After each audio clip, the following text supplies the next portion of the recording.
Assalamualaikum warahmatullahi wabarakatuh. Apa kabar? Saya Herzman Arif dari Forum News Network.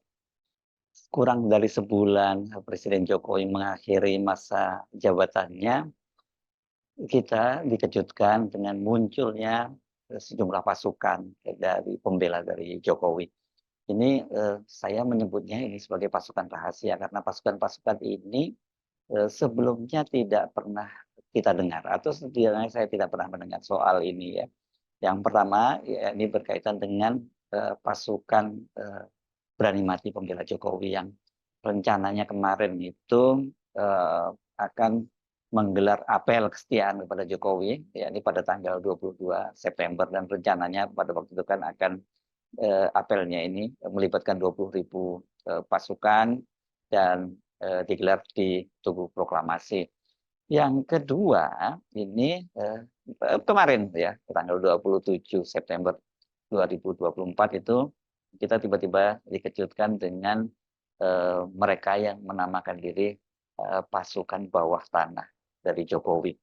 Ya, dan India muncul ini pasukan bawah tanah ini di Bareskrim Mabes Polri melaporkan pakar telematika Roy Suryo karena dianggap telah mencemarkan nama baik dan kemudian membuat kegaduhan karena menyebut bahwa akun Fufu Fafa itu 99% itu adalah Gibran Rakabuming, itu wakil presiden terpilih. Dan yang mengejutkan itu salah satu alasannya lainnya karena dia menyatakan bahwa itu merupakan penghinaan terhadap lambang negara karena Gibran Rakabuming itu akan segera dilantik menjadi wakil presiden. Kalau soal pasukan Berani Mati itu tadinya sempat menimbulkan kehebohan ya, karena namanya saja pasukan Berani Mati itu. Tapi ini sama juga dengan pasukan bawah tanah itu. Ini pasukan ini juga misterius karena baik yang mengaku sebagai panglimanya dan kemudian organisasinya sendiri selama ini tidak dikenal begitu ya. Dan ini kan beda dengan relawan-relawannya Pak Jokowi. Mungkin yang kita kenal pasti antara lain misalnya Projo ya gitu ya. Itu yang ketuanya, ketua umumnya itu Budi Aristiadi itu kan dia sekarang ini menjadi Menteri Menkominfo begitu ya. Dan beberapa kali kita juga menyaksikan ini Rakernas, mereka menyelenggarakan Rakernas. Jadi ini organisasi serius sebagai relawan Pak Jokowi dan ini bahkan bertahan sampai dua periode pemerintahnya Pak Jokowi. Tapi kalau pasukan Berani Mati Pembela Jokowi ini sejauh ini kita nggak pernah dengar gitu. Kalau Anda googling di apa itu nama organisasi ini juga kita tidak pernah dengar. Dan tiba-tiba saja muncul tapi dengan manuver tadi itu ya, namanya pasukan Berani Mati, kemudian hampir 20.000 orang itu yang akan apel. Ya, ini tentu saja sangat mengejutkan gitu karena itu muncul berbagai reaksi mulai dari pendiri Partai Umat, Profesor Amin Rais, yang mengingatkan kalau sampai itu kemudian mereka betul-betul menggelar apel kesetiaan pada Pak Jokowi dan apalagi kalau kemudian timbul kekacauan ini bisa menjadi bunuh diri politik Pak Jokowi. Kemudian juga reaksi dari Habib Rizik Sihab gitu yang dia mengingatkan para pendukungnya untuk bersiap-siap gitu ya, mengasah golok katanya begitu.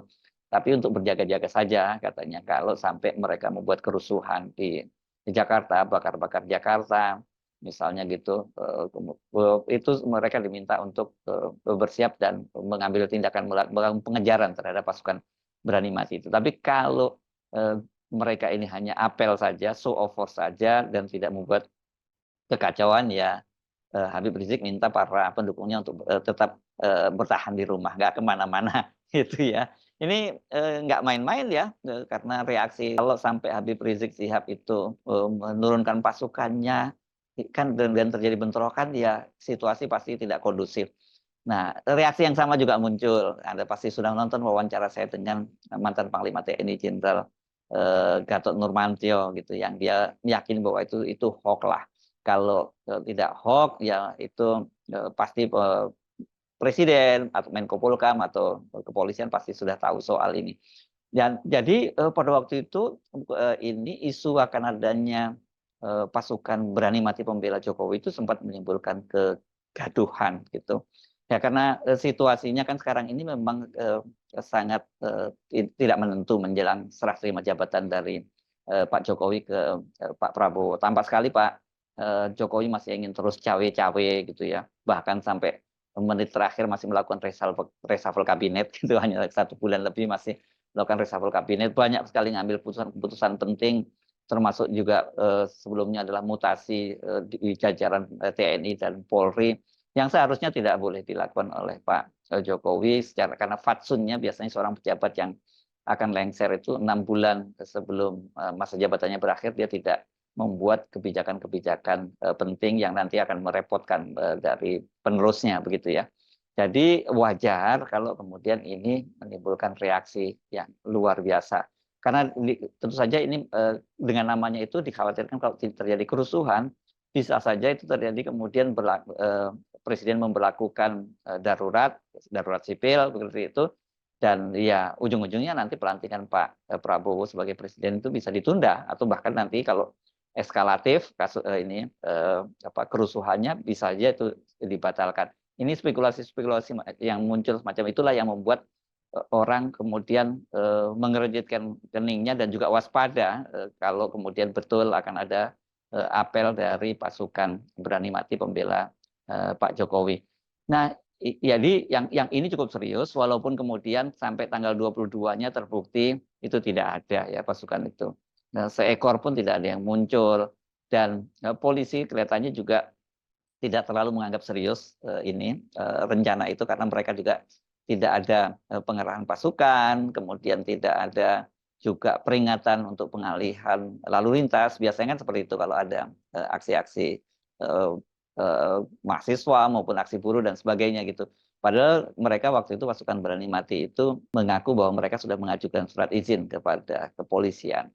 Jadi ya ini hanya semacam cyber, atau hanya semacam test case, atau bisa jadi itu juga pekerjaan orang iseng.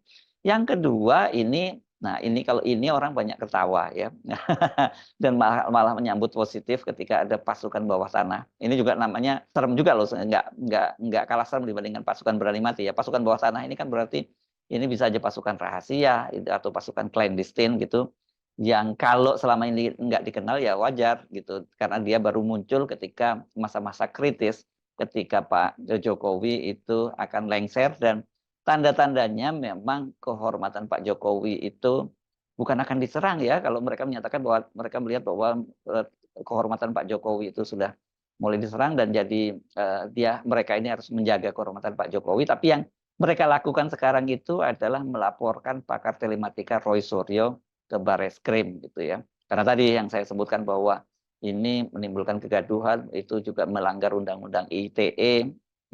Kemudian juga Gibran ini kan adalah lambang negara.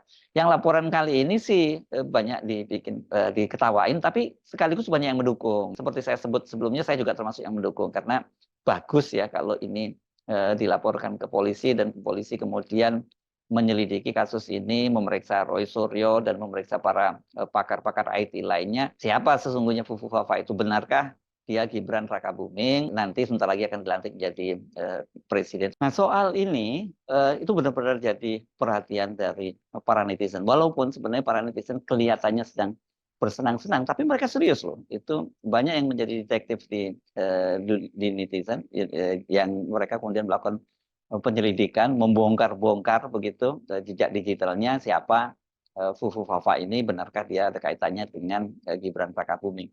Memang kalau Anda menyimak akun Fufu Fafa ini kelihatannya agak sulit ya untuk membantah bahwa itu adalah milik Gibran Rakabuming. Dan Gibran sendiri kan sejauh ini juga tampak sama sekali dia tidak memberikan pembelaan. Ketika ditanya oleh wartawan, dia menyatakan dia takono sing duwe akun, katanya. Jadi dia ya silakan tanya pada ya pemilik akun. Jadi dia tidak membantah soal itu gitu. Nah, kalau ditanya siapa pemilik akunnya pada dia, nah ini sebenarnya kalau wartawan menanyakan soal itu yang saya kira menarik. Tapi wartawan kan tidak menanyakan soal itu.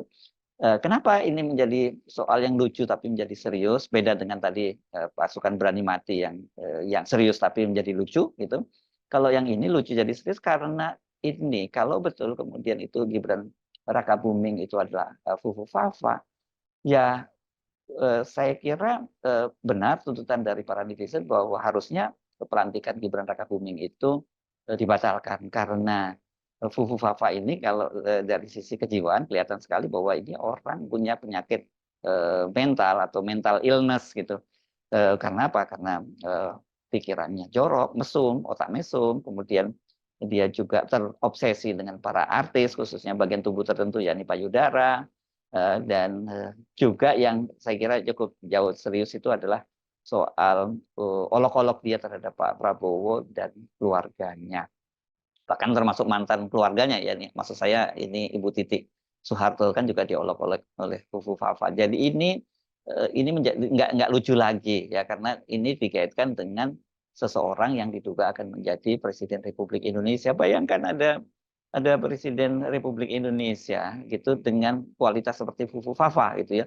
Kalau itu betul terjadi kan bukan hanya kalau di Indonesia, saya kira itu pasti akan menimbulkan keprihatinan yang mendalam. Saya tahu banyak dari Anda sekarang yang mengolok-olok, tertawa-tertawa, tapi di dalam hati yang paling dalam Anda pasti khawatir sekali kalau kemudian ternyata bahwa kita punya wakil presiden sekelas Fufu Fafa gitu. Dan ini juga pasti akan jadi bahan tertawaan internasional. Bagaimana mungkin tertawaan dunia lah maksud saya, bukan internasional. Bagaimana mungkin ada negara sebesar Indonesia, penduduknya hampir 300 juta, sumber daya manusianya juga luar biasa, kok kemudian memilih seorang wakil presiden hanya sekelas Fufu Fafa. Itu yang dampaknya. Tapi dampak yang jauh lebih serius itu berkaitan dengan nanti bisa menimbulkan krisis konstitusional manakala ini terjadi apa-apa pada Pak Prabowo. Kan secara konstitusi diatur kalau seorang presiden itu berhalangan tetap, mangkat, atau kemudian atas keinginan sendiri mengundurkan diri, maka yang menggantikan itu adalah seorang wakil presidennya. Dan wakil presidennya itu adalah Gibran Rakabuming. Itu saya kira mengapa kemudian ini soal yang tadinya dianggap bercandaan juga, termasuk para netizen yang rame-rame transfer ke walletnya Fufu Fafa untuk membuktikan apakah betul itu punya Gibran atau bukan.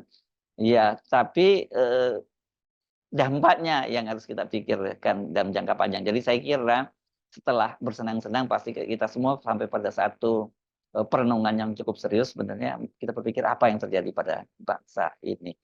Nah, ini tadi, dua pasukan ini tadi sekaligus sebenarnya membantah bahwa Pak Jokowi itu sudah ditinggalkan oleh para pendukungnya. Karena ternyata masih ada, Pak Jokowi masih punya pasukan rahasia. Yakni pertama adalah pasukan Berani Mati, pembela Jokowi. Yang kedua adalah pasukan bawah tanah Jokowi. Jadi ini mereka-mereka ini saya sebut pasukan rahasia ya karena sebelumnya mereka tidak pernah terdengar. Sementara relawan-relawan yang selama ini sangat vokal mendukung Pak Jokowi, membela Pak Jokowi seperti Projo, dan juga ada Solidaritas Merah Putih, Solmed yang kemarin ribut dengan Bung Rocky Gerung, yakni Sylvester Matutina itu, kan sekarang juga mereka sudah tidak lagi terlihat mendukung atau bicara di media mendukung Pak Jokowi. Tapi kelihatannya pasukan rahasia ini juga gerakannya tidak akan terlalu efektif dan kembali akan mereka menjadi rahasia kembali ya. Pasukan Berani Matinya itu kelihatannya mereka memilih menjadi pasukan berani hidup karena tidak nongol di Jakarta. Sementara pasukan bawah tanahnya ini saya kira ini laporannya sih hampir bisa kita pastikan nggak akan diproses oleh polisi karena satu dia mungkin legal standingnya nggak kuat. Yang kedua kalau betul-betul diproses itu kan nanti akan membahayakan justru junjungannya yakni si Fufu Fafa itu gitu ya. Saya sebenarnya Arif dari Forum News Network. Sampai jumpa lagi. Wassalamualaikum warahmatullahi wabarakatuh.